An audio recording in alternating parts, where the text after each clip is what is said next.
তুমি ভুল জানো মা, ছোট চাচি সবটা বিশ্বাস করবে, আবার মনে মনে বিদ্যে পুষে রাখবে। আমার মনে হয় কি জানো, ছোট চাচি আমাকে খুব একটা পছন্দ করে না। আমি সমবয়সী, আর আমার ক্যারিয়ার আল্লাহর রহমতে ভালো। ওদিকে তার ছেলে এখনো বেকার, তাই একটু আধটু হিংসে করে। বেশি না, একটু কিন্তু। ফারদিন ভাইকে অবশ্য বেশ ভালোই বাসে, শুধু আমার সাথেই মনে হয় তার মাসলা। এক নাগারে বলে শেষ করে মিহির। পারভিন বেগমের চোখে মুখে চিন্তার রেখা। সত্যি কথাগুলো। শিন এত সময় চুপ থাকলো, এবার মুখ খুলে ফাইনকে সোফায় বসিয়ে মিহিরকে উদ্দেশ্য করে বলে, ছোট মুখে বড় কথা মনে হবে, তবুও বলছি, ছোট চাচি ওই রকম মোটেও না। তিনি খুবই বিচক্ষণ আর তীক্ষ্ণ বুদ্ধিবৃত্তিক, সাথে আমার দেখা একজন চমৎকার সুন্দর মনের মানুষ। আমি তাকে কখনো হিংসা বিদ্বেষ পোষণ করতে দেখিনি। আমাকে উনি যথেষ্ট স্নেহ করেন, ভুল করলে শাসন করেন, আবার স্নেহর সাথে বুঝিয়েও দেন। উনি অনেকটা নারিয়েলের মতন, উপরে শক্ত ভিতরে মুলায়ম। মিহির সরাসরি তার পানে তাকায়। শিরিন হেসে চোখে আশ্বাস দেয়। পারভিন বেগমের চিন্তিত বদনখানি শিথিল হয়। ছোট বউ ঠিক বলেছে, কণিকাকে সেও চেনে সেও কণিকাকে সেও চেনে সেই শুরু থেকে। শক্ত মনের আর স্পষ্টভাষী, তবে মনে প্যাসকোস নেই। কুহেলির চাদরে মুড়ে থাকা সড়কে গন্তব্যহীন চলমান এক রিকশা। রিকশায় যাত্রী হিসেবে আরোনে এক কপতি। দুজনেই নিশ্চুপ। শশী নামক এক চঞ্চলা পাখি চুপচাপ বসে সেখানে আড়ষ্টতায় মোড়ানো। কানন কি করবে ভেবে পায় না। ফোন আলাপে সে অনেক কথাই বলেছে গত রাত ভর, অথচ সামনে যেন কথা বলার ভাষা হারিয়ে ফেলেছে। কি বলবে ভেবে পায় না। আসার আগেও তো অনেক কিছুই ভেবে এসেছে, এটা ওটা বলবে, অথচ শেরনি দেখে কুপকাত। কানন হৃদ শব্দকোষে উকি ঝুঁকি দিয়ে ভাব বিনিময়ের পন্থা খুঁজে হয়রান হয়। না পেয়ে চুপ থাকাকে শ্রেয় মনে করে। শশী চুপচাপ অন্যদিকে ফিরে। চশমার আড়ালে আর চোখে শের সাহেবের গতিবিধি তার নখ দর্পণে। কেমন করে চেয়ে আছে যেন, চোখ দিয়ে গিলে খাচ্ছে। এভাবে কে তাকাই ভাই? পলকও ফেলছে না, আহম্মকের মতো তাকিয়ে আছে। এভাবে তাকিয়ে থাকলে অস্বস্তি হবে না? লজ্জা লাগবে না তার? শশী ঠোঁট কামড়ে হাসি আটকে কাননের দিকে ফেরে। কানন নজর সরে না। শশী চাপা স্বরে ধমক দিয়ে বলে, আহাম্মক, এভাবে আহাম্মকের মতো তাকিয়ে আছো কেন? আমার মাথায় সিংহ জিয়েছে? কানন মৃদু হেসে নাবোধক মাথা নাড়ল। শশীর হাসি পায়। এ ছেলে এমন পাগল করছে কেন? সে রাগও দেখাতে পারছে না। এভাবে মুগ্ধতার চাহনি দেখে রেগে থাকা যায়। সে চাদরে লুকিয়ে রাখা হাত বের করে কাননের হাতে চিমটি কেটে বলে, চোখ সরাও শের, কোথায় ডুবে আছো? শেরটা জালি কানন চমৎকার হাসি, লাল নাকটা হাতের তালুতে ডলে বলে, তোমাতে ডুবে আছি জাদুকরি শশী। শশীর গাল ভারী হয়। চলমান রিকশায় আগত সমসম কনকনে শীতের বাতাসেও মাঝে উষ্ণতা ছড়িয়ে পড়ে তনু মনে। নজর লুকিয়ে মুচকি হাসল। নেকেবের আড়ালে তার মিষ্টি হাসি শেরতাজের চোখে পড়ে না। সে শুধু পলকিন তাকিয়ে থাকে। শশী অন্যদিকে ফিরেই বলে, এভাবে কে তাকায়? পরপুরুষ তো তাকাচ্ছে না শশী। শশী শক্ত কিছু বলতে নিয়েও বলে না। কি বলবে? এত এত ধুরন্ধর। তার কথা তাকে ফিরিয়ে দিল। কাননের ইচ্ছে হয় শশীর কাঁধে হাত রাখতে, কিন্তু সে খেপে না যায় সেই ভয়ে রাখে না। সে দুহাতের তালু ক্রমাগত ঘর্ষণ করে বলে, খুব শীত পড়েছে তাই না? রিক্সা থেকে নামি কোথাও, বেশ ঠান্ডা বাতাস লাগছে, তোমার ঠান্ডা লেগে যাবে। শশী কথা বলে না। কানন তার কাঁধে মৃদু ধাক্কা দিয়ে বলে, এই শশী, কথা বলছো না কেন? কি হয়েছে? আমি কি কিছু করেছি বলো? শশী মিছে বিরক্তির ভান করে কাননের দিকে ফিরে। কানন আস্তে ধাক্কা দিল। সে দুহাতে জোরে তার বাহুতে ধাক্কা দিয়ে বলে, ধাক্কাচ্ছ কেন শের? আর তুমি কিছু করনি বন্ধুকে বউয়ের পরিচয় দিতে? তোমার কিসের কুণ্ঠাবোধ বলো? কানন জিভে কামড় বসিয়ে হাসে, মাথা চুলকিয়ে মিনমিনে সুরে বলে, যদি বলতাম বইয়ের জন্য এসেছি, তাহলে তোমার সাথে পরিচিত হতে চাইতো, তাই বন্ধু বলে কেটে পড়তে চেয়েছিলাম, কিন্তু তার আগেই তুমি চলে এলে। সত্যি বলছি গো। শশী আর হাসি ধরে রাখতে পারে না, হালকা উচ্চ শব্দে শরীর দুলিয়ে খিলখিলিয়ে হেসে দেয় যেন এক চঞ্চলা কিশোরী। কাননও হেসে দেয় শব্দহীন। শশী হাসির মাত্রা কমিয়ে এনে এক হাতে কাননের বাহু জড়িয়ে কাঁধে মাথা রেখে বলে, তুমি একটা পাগল শের। কানন কিছু বলে না। তার প্রেমিক মনটা প্রেমিকাকে অনুভব করে ক্ষণে ক্ষণে। শশীও কিছু বলে না। আপন আলোয় চলতে থাকে তাদের গন্তব্যহীন রিক্সা। রাস্তার পাশে এক হাওয়াই মিঠাই ওয়ালাকে দেখতে পেয়ে কানন বলে, শশী, হাওয়াই মিঠাই খাবে? শশী মাথা তুলে সোজা হয় কাননের বাহু ছেড়ে। ওটা খাওয়ার জিনিস? যত সব বাচ্চামু, মুখে দিলেই তো হাওয়া, শুধু টাকা নষ্ট। এর থেকে 30 টাকায় বাদাম কিনে আরামসে খাওয়া যাবে।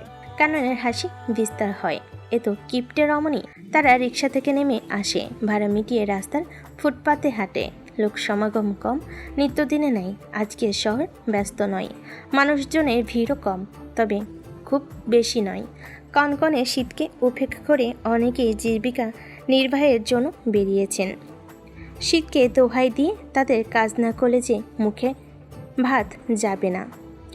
কানন শশী পাশ ঘেঁষে হাঁটছে। কানন একটু উসখুস করে, উষ্ণ হাতটার মিষ্টি পরশে তার বরফ শীতল হাতটাকে গরম করতে, কিন্তু হাতটাই খুঁজে পাচ্ছে না।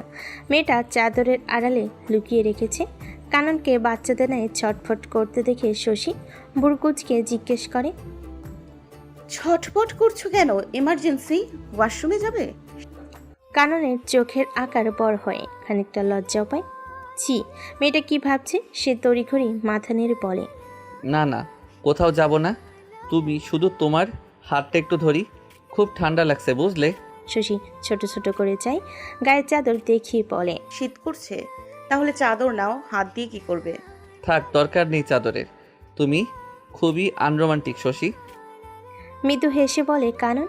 শশী হাঁটা থামিয়ে রাগি চোখে চাইতেই কানন হেসে সামনে পা বাড়ে। শশী সেখানে দাঁড়িয়ে থাকে ভুরকুচকে। কানন অনেকটা গিয়ে ফিরে যায়। শশী আসছে না দেখে ফিরে আসে। এই মেয়ে তো পুরাই একরোখা, কিছু বলা যায় না, শুধু শুনতে হবে। সে এগিয়ে আসতেই শশী তার ডান হাত বাড়িয়ে দেয়। কত বড় অভিযোগ সে নাকি আনরোমান্টিক। রোমান্টিকতার কতটুকু জানে এই শের ওরফে ওন্দা বিড়াল। কানন শশীর বাড়িয়ে দেওয়া হাতের দিকে যে মুচকি হাসল। আশেপাশে তা কি পরিস্থিতি বুঝে নেয় না, খুব একটা লোক নেই। যারা আছে একটু না ভালোই দূরে। কানন সুযোগের সদ্ব্যবহার করে বাড়িয়ে দেওয়া হাতটা নিজ হাতের মুঠো নিয়ে তড়িৎ গতিতে ঝুঁকে উল্টো পিঠে চুম্বন করে হাত ছেড়ে সামনে হাঁটা দেয়। শশী এবার নির্বোধ বনে যায়। কি হলো এটা? তার মাথা যেন ফাঁকা হয়ে গেল নিমিষেই। হঠাৎ গা শিউরে ঝাঁকি দিয়ে স্বয়ংবিদ ফিরে পায় সে। সামনে হনহনিয়ে চলে যাওয়া শেরতাজালি কাননকে দেখে দৌড়ে যায়। কাছে সেই বাহুতে দুম করে একটা কিল বসিয়ে বলে, দেখতে ফিটফাট, অথচ ভেতরে সদরঘাট। তোমাকে আলা ভোলা ভেবেছিলাম, অথচ তুমি শের সুবিধার লোক না। বাদর ইতর কোথাকার, তোমাকে আমি জেলে পুরে দিব। জেল নামক কামরা যদি তুমি হও শশী, আমি শের হাসতে হাসতে তাতে বন্দি হয়ে যাব। শশী শান্ত চোখে চাই তার দিকে। দুজনে চুপচাপ হেঁটে যায় গন্তব্যহীন। কারো মুখে রানী। শশী চুপচাপ হাঁটে, তাকে অদৃশ্য দেওয়ালে আগলে কানন তার পাশ ঘেঁষে হাঁটে শশীর দিকে। সামনে একটা ছোকরা এগিয়ে আসছে। কাননের কপালে ভাঁজ পড়ে। সে শশীর কাঁধে হাত রেখে নিজের দিকে এগিয়ে আনে। শশীর ব্যাপারটা বুঝতে সময় লাগে। বুঝে উঠতে একটু সুখ অনুভব হয়। না, লোকটা মন্দ নয়। শশী, চলো কোথাও লাঞ্চ সেরে নেই, ক্ষুধা লাগেনি? কাননের কথায় শশীর ধ্যান ভঙ্গ হয়। নিজেকে ধাতস্থ করে বলে, লেগেছে তা একটু একটু। চলো কোনো ভালো রেস্টুরেন্টে যাই, রিক্সা ডাকি তবে। শশী তার জ্যাকেটের পকেটে হাত ঢুকিয়ে বলে, পকেটে খুব কানাকড়ি আছে দেখছি। খরচ করার জন্য উঠে পড়ে লেগেছো। খরচ বহন করতে পারবে তো? আমি কিন্তু খুব পেটু, বুঝলে? সমস্যা নেই, ক্যাশ আছে। তবু সমস্যা, কার্ড এনেছি তো সঙ্গে। কানন সহজ সরল গলায় বলে। শশী মৃদু হাসে। তোমার হাত খরচ আব্বু দেয়, তাই না? তুমি তো কোনো পার্ট টাইম জব করো না। কানন থমকায়, মুখবয় রকেটের গতিতে পরিবর্তন হলো যেন। চেহারায় প্রাণোচ্ছল ভাবটাও বিদেয় নিয়ে পালিয়ে গেল। সে ছোট্ট করে নাবোধক জবাব দেয় শশী ঘাড় বাঁকিয়ে তার দিকে তাকিয়ে বলে, আমি একটা টিউশনি করি, বুঝলে? ক্লাস 6-এর একটা ছেলেকে পড়াই। মাস শেষে 1,000 দেয়। ওতে আমার হাত খরচ চলে যায়। আব্বুর ভরসায় থাকতে হয় না। কাননের মুখে আবারও হাসি দেখা দিল। শশী বুঝতে পারে হাসিটা আয়নার প্রতিবিম্বের মতো নকল। সে দীর্ঘশ্বাস ফেলে বলে, তুমি মন খারাপ করলে আমার কথায়, তাই না শের? দেখো, তোমাকে ছোট করার জন্য বলিনি, বলেছি যাতে তুমি বুঝতে পারো তুমি এখন ছোট্টটি নও যে বাবার কাছে হাত পেতে চকলেট কেনার টাকা নিলে। তুমি চাইলে নিজের খরচ নিজেই বহন করতে পারো শের। এতে নিজেকে ছোট মনে হবে না। একটা আত্মবিশ্বাস আসবে যে না, আমি পারবো। তুমি বুদ্ধিমান ছেলে, স্কুল, কলেজে, ভার্সিটিতে সবেতে টপার ছিলে, অথচ এখন কনফিডেন্ট হারিয়ে ফেলছো। তুমি পারবে এই কথাটা তুমি বিশ্বাস করতে পারছো না। কানন দীর্ঘশ্বাস ফেলে বলে, আমিও চেষ্টা করেছি শশী, টিউশনি, ফ্রিল্যান্সিং, কিন্তু আব্বুর কঠোর নিষেধাজ্ঞা। সে মনে করে এসব সময় নষ্ট হবে, তার চেয়ে কতটুকু সময় পড়াশোনায় যেন দেই। আম্মু এমনটাই বলে। আমি মানা করলে শুরু হয়ে যায় 3য় বিশ্বযুদ্ধ। বলে হাসার চেষ্টা করে। শশী কিছু বলে না। ইস, শেষে কষ্ট পেয়েছে বোধ করি। যে প্রসঙ্গ পাল্টে বলে, চলো শের, তোমাকে ফ্রিতে ভুরি ভোজ করাবো আজ। কানন প্রশ্নাত্মক চাহনিতে চাইলে শশী হেসে বলে, তোমার শাশুড়ি মায়ের হাতের স্পেশাল তেহারি খাওয়াবো। বাড়ি ফিরে যাবে বলছো? মাত্র এলে এখনই? বলতে বলতে থেমে যায় কানন। চোখে মুখে তার নাখোশ ভাব। সে তো ভেবেছিল আজ সারাটা বেলায় দুজন ঘুরবে ফিরবে, দুজন দুজনকে চিনবে, একান্ত সময় কাটাবে। এই মেয়ে এখনই পালানোর ফন্দি আটছে। সে রিক্সা থামিয়ে বলে, শাশুড়ি মায়ের হাতের তেহারি খেতে গিয়ে শ্বশুর আব্বার হুমকিতে পেট ভরতে চাই না। আদরের শশী বউ, চলো সামনের মোড়ে একটা ভালো রেস্টুরেন্ট, আজ সেখানে যাই। যাবে? শশী হেসে রিক্সার সাইডে বসে। কাননও পাশে উঠে বসে আগলে নেয়। কণিকা বেগম কোমরে আঁচল গুছিয়ে আদরের ছেলের এলোমেলো ঘর গুছিয়ে রাখতে ব্যস্ত। এলোমেলো বিছানা গুছিয়ে টেবিলের বইপত্র গুছিয়ে নেয়। রুম ঝাড়ু দিয়ে আলমারি খুলতেই কাপড়ে স্তূপের আক্রমণ হয়। কণিকা বেগম বেজায় বিরক্ত হন। ছেলেটা এত অগোছালো যা বলার বাহিরে। তিনি এলোমেলো সব কাপড় বিছানে রেখে ভাঁজ করেন একে একে। তখনই ধারাম করে দরজা খুলে যায়। তিনি বিরক্ত গলায় বলেন, কুঞ্জ, এটা কেমন স্বভাব? সবসময় বাদরামি? আমার হাতের মার খাওয়ার শখ জেগেছে বুঝি? মায়ের বিরক্ত ঠাসা কণ্ঠে কুঞ্জ হাবভাব পাল্টে নিল মুহূর্তে। তার বুঝতে বাকি থাকে না এখন কিছু বলা মানেই বকা খাওয়া। সে কিছু না বলে বিছানায় উঠে বসে মায়ের হাতে হাতে কাজ করে দেয়। আনারি হাতে কাননের প্যান্ট ভাঁজ করে দলামালা করে রাখে। কণিকা বেগম বাধা দেন না। করুক, মন চাইছে। তিনি জিজ্ঞেস করেন, কুঞ্জ, তোমার ভাই কোথায় গেছে জানো? কুঞ্জ কুটি কুটি দাঁত বের করে একটা হাসি দিল। কণিকা বেগম বুঝতে পারে কুঞ্জ জানে তার ছোট ছেলেটা তার পাক্কা খবরই। সব খবরদার ছোট্ট পেটে গুড়গুড় করে। পুরো তাজমহলের ঘরে ঘরে কি হচ্ছে সব জেনে যায়। এই তো গত সপ্তাহে মিষ্টি ও ফারদিনের মাঝে হয়তোবা কিছু নিয়ে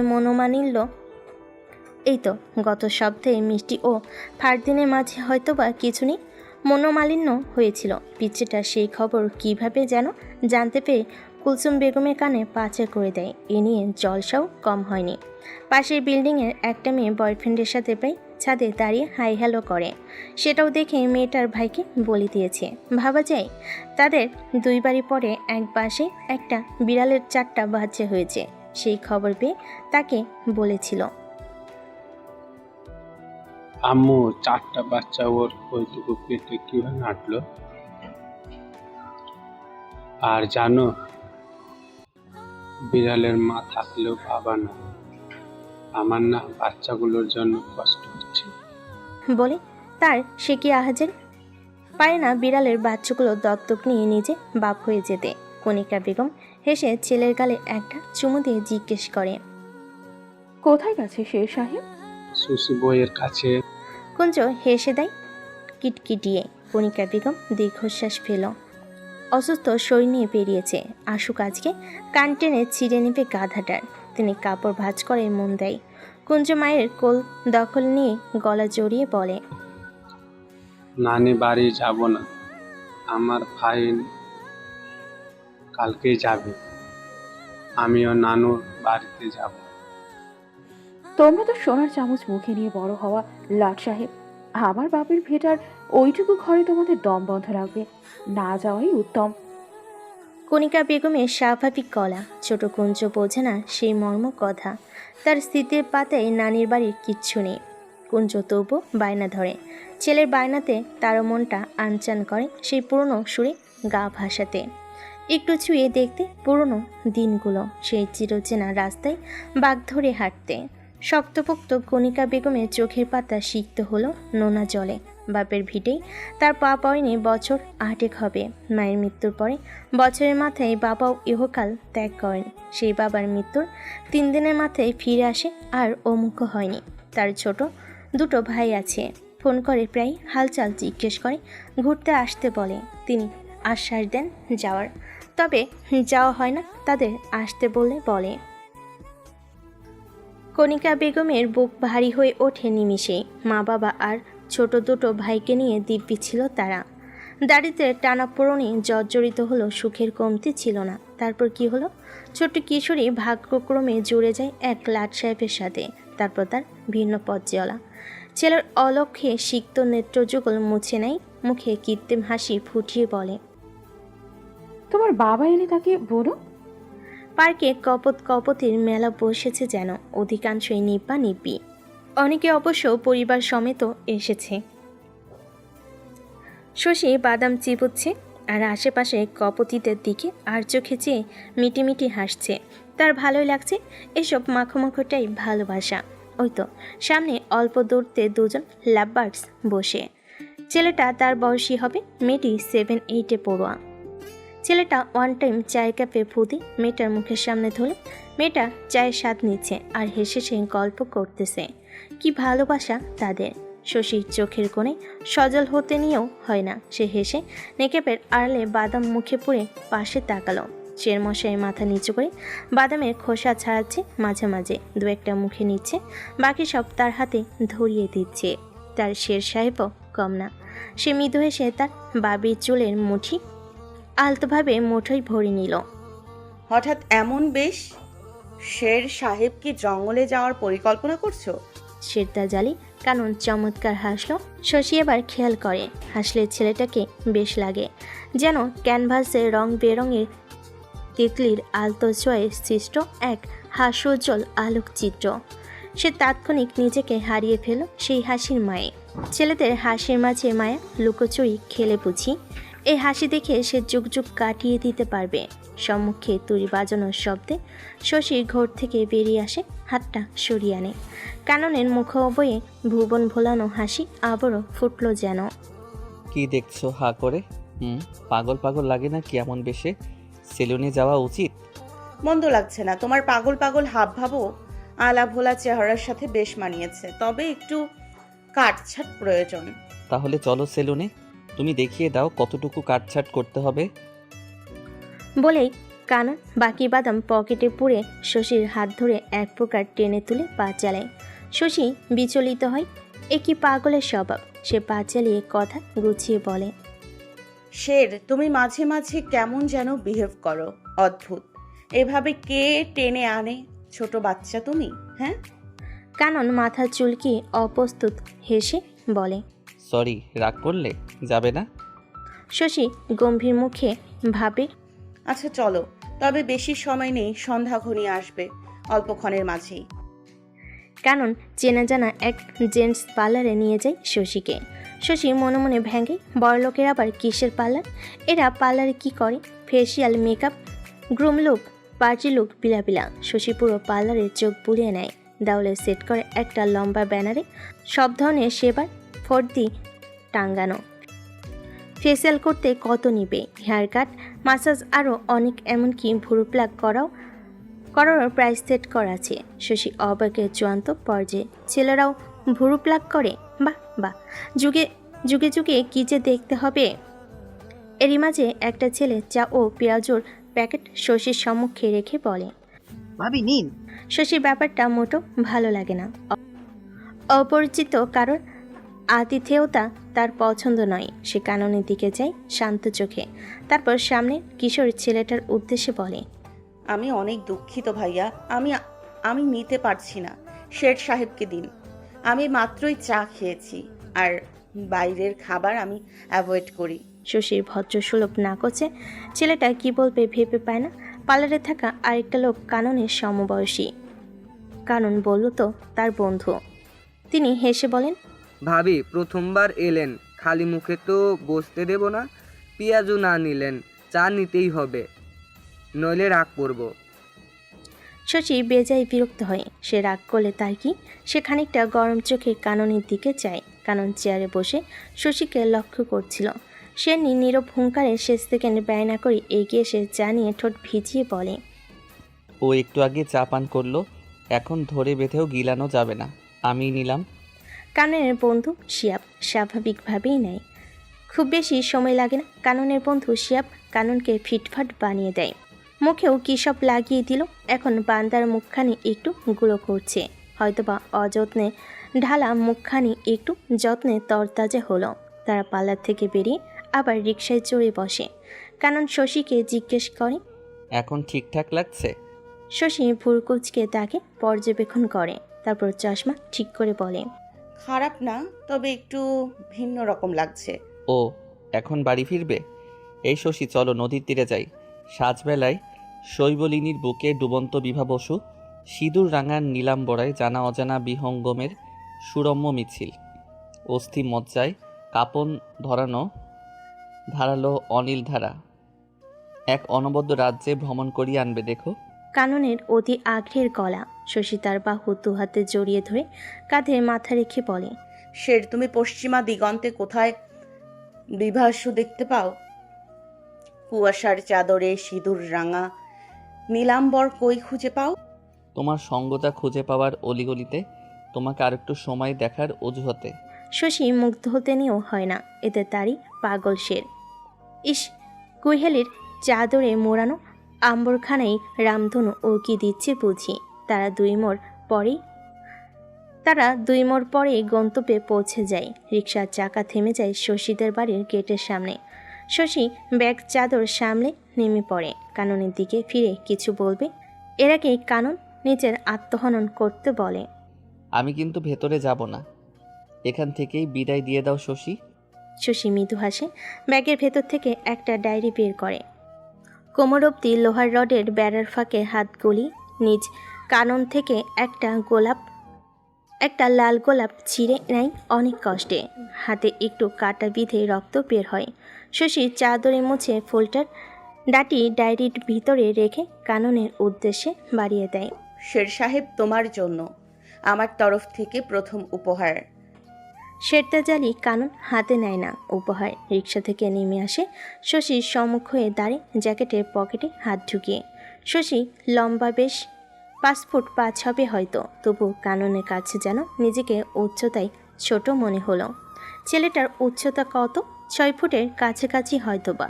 শশী ভুরু নাচি, শুধাই কি। কানন হেসে শশীর হাতে হাত রাখল। ঠান্ডা হাতের স্পর্শে কম্পিত হয় তনুমন।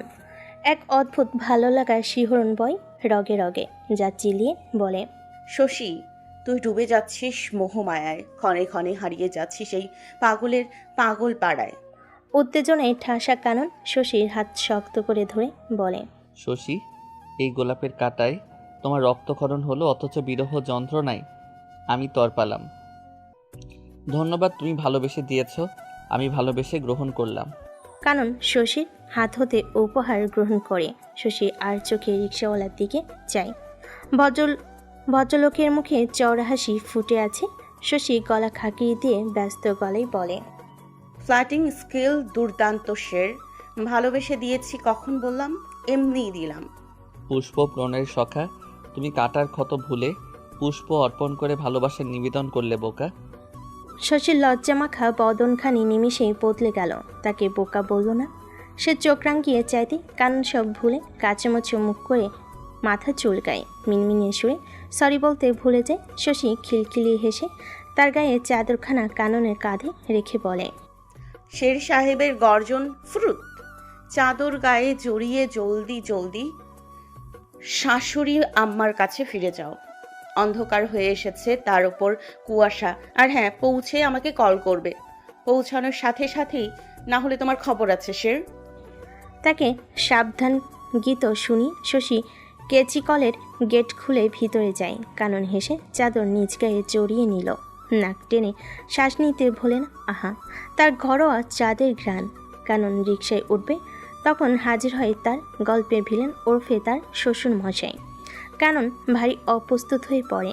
মহামান্য শের গৃহস্থের মুরগি পটাতে এসে ধরা পড়ে গেল। এখন তার কি হবে?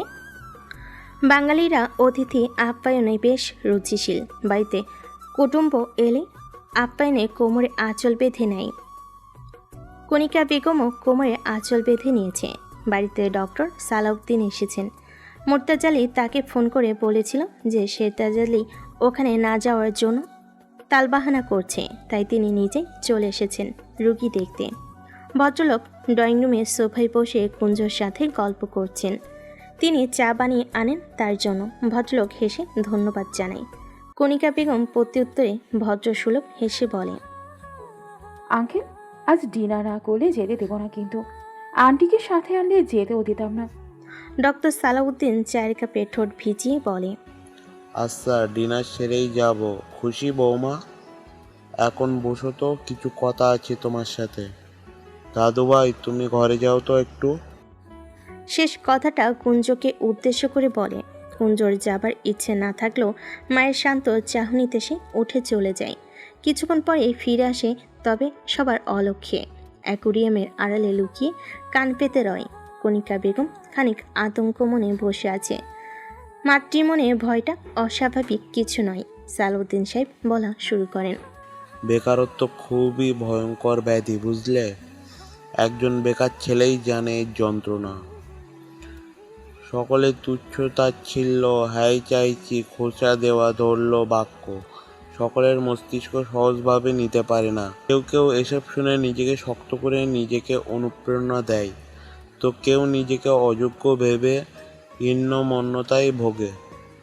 সকলের থেকে নিজেকে আড়াল করার চেষ্টায় থাকে, এই ভেবেই দেখা হলেই ছোট করে কথা বলবে, বস্তা পচা সাজেশন নামে যা দুর্বলতা খুঁজে দিবে, আরও অনেক। তোমার ছেলের কানন তো এমনিতেই মেন্টাল হেলথ কন্ডিশনে ভুগছে, তার উপর মরার উপর খাড়ার ঘা হিসেবে বেকারত্ব। তবে তো তোমাদের ফুললি সাপোর্ট পাচ্ছে, বিদায় কখনো ভেঙে পড়েনি। বেকার ছেলে সবার কাছেই বোঝা, এমনকি পরিবারের কাছেও। কণিকা বেগমের চোখে মুখে মলিনতা। তিনি মলিন সুরে বলেন, কারণ তো পড়াশোনার টপ স্টুডেন্ট, সব ইয়ারে টপ ছিল। সেই ছেলে চাকরির জন্য পরিশ্রম করেও সফল হচ্ছে না। ব্যাপারটা কেমন দেখায় না? তোমার ছেলে কানন হয়তোবা চাকরি করতে চায় না, তাই সেভাবে চেষ্টা করতেছে না। হু নোস। কণিকা বেগম আশ্চর্য হন। কানন চাকরি করতে চায় না, তার অবিশ্বাস্য চাহনি দেখে ডক্টর সালাউদ্দিন হেসে বলেন, ওর নিজের উপর কনফিডেন্স খুবই নগণ্য, বুঝলে বৌমা? ও সবসময় নিজেকে একা ভাবে, আর আমার মনে হয় ও একা। থেমে আবার বলতে শুরু করেন, বন্ধু নেই, বান্ধবী নেই, সে একা না। লাইফে বন্ধু খুবই গুরুত্বপূর্ণ একটা অধ্যায়। বন্ধুহীনা জীবন চিনি ছাড়া চায়ের মতো। লাইফে সব ধরনের বন্ধু থাকা ভালো, সে ভালো, খারাপ, স্বার্থপর, জোকার, বোকা, যেমনই হোক।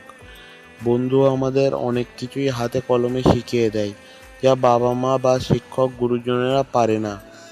আমার এক বন্ধু আমার সিগারেট টানা শিখিয়েছে, তো আর একজন তা ছাড়াতে।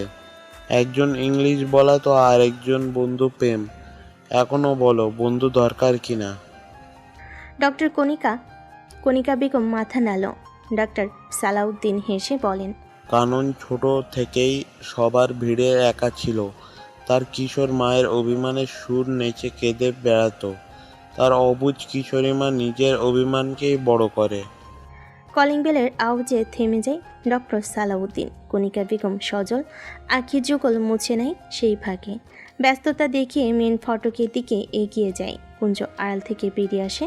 ডাক্তার দাদুর কথা ছাতার মাথায় কিছুই বোঝেনি সে দৌড়ে গিয়ে মায়ের আগে দরজা খুলে দিল। তবে ভাইকে দেখে তার উচ্ছ্বাসে ভরা মুখ চুপসে যায়। ভেবেছিল বাবা এসেছে, সাথে তার ক্যান্ডিজ। কানন ভাইকে দেখে হেসে হাতে থাকা হাওয়াই মিঠাই বাড়িয়ে দেয়। কুঞ্জ লুফে নেয়।